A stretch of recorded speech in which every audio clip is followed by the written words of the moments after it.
महान पंडित आचार्य चाणक्य ने चाणक्य नीति में अपने जीवन के अनुभवों को साझा किया है। इसमें उन्होंने जीवन को सही तरीके से जीने के बारे में बताया है। आचार्य चाणक्य को आज भारतीय इतिहास के महान विद्वानों में स्थान दिया जाता है।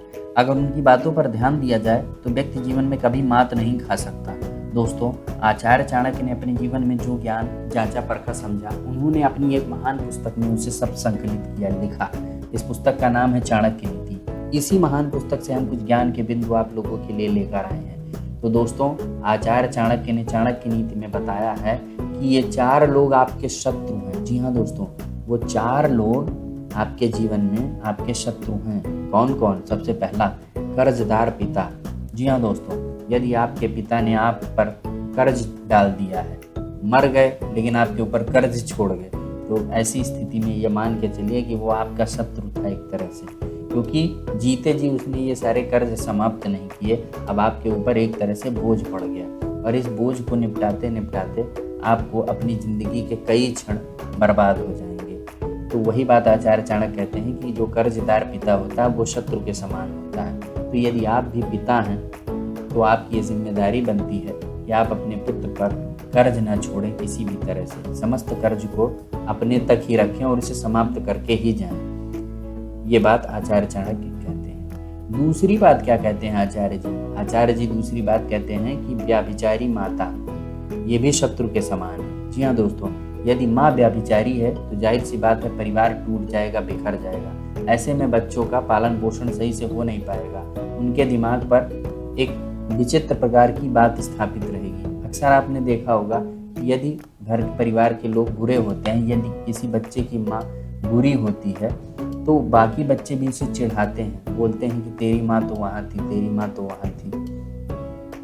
या इस तरह की बातें बच्चे के मन मस्तिष्क पर बुरा प्रभाव पड़ता है। इससे जो बच्चे होते हैं उसका सही से विकास नहीं हो पाता, मानसिक विकास अवरुद्ध हो जाता है। तो वही बात यहाँ की गई है, यदि माता व्यभिचारी है तो ऐसे में पुत्र के लिए वो शत्रु के समान होगी। तीसरी बात आचार्य जी कहते हैं कि मूर्ख लड़का भी शत्रु के समान है। जी हाँ दोस्तों, यदि आपका जो बेटा है वो मूर्ख है तो वो भी आपके शत्रु के समान है, क्योंकि वो इधर उधर जो हरकतें करेगा उससे आपकी बड़ी बदनामी होगी। तो ये बदनामी एक तरीके से शत्रु ही करते हैं। भला आपका मित्र कहाँ आपकी बदनामी करने वाला? तो जो शत्रु होते हैं वो तो आपका अनहित ही करेंगे। तो ठीक उसी तरीके से जब लड़का ही मूर्ख निकल गया तो वो भी समझिए एक तरह से शत्रु के जैसा ही है। तीसरी जो महत्वपूर्ण बात आचार्य जी कहते हैं वो कहते हैं कि सुंदर स्त्री भी शत्रु है। जी हाँ दोस्तों, यदि सुंदर स्त्री है तो वो भी आपके शत्रु के समान है, ऐसा आचार्य जी कहते हैं। क्यों कहते हैं दोस्तों? अगर स्त्री सुंदर होगी तो हमेशा आपका दिमाग इस बात में ही लगा रहेगा कि कहीं वो मुझे छोड़कर चली ना जाए, कहीं वो किसी और के सानिध्य में ना आ जाए। और यदि सुंदर है तो लोग उस पर प्रयास भी करेंगे। यदि आपकी स्त्री सुंदर है तो बहुत से लोग उससे प्रयास करेंगे, उससे मिलने का, जुलने का, उसके साथ समागम स्थापित करने का। तो ऐसी स्थिति में आपका दिमाग अन्य कार्यों में जो सकारात्मक उनसे लगने के बजाय आपका दिमाग बार बार वहीं लगा रहेगा कि मेरी स्त्री सुंदर है। आपके अंदर एक इनसिक्योरिटी कॉम्प्लेक्स इस्टेब्लिश हो जाएगा। तो यही बात आचार्य चाणक्य कहते हैं कि यदि स्त्री आपकी बहुत ज़्यादा सुंदर है तो ये आपकी शत्रु के समान हो जाएगी, यानी कि आपकी उन्नति में अवरोधक का काम करने लगेगी। तो 4 बातें क्या आचार्य जी ने कही?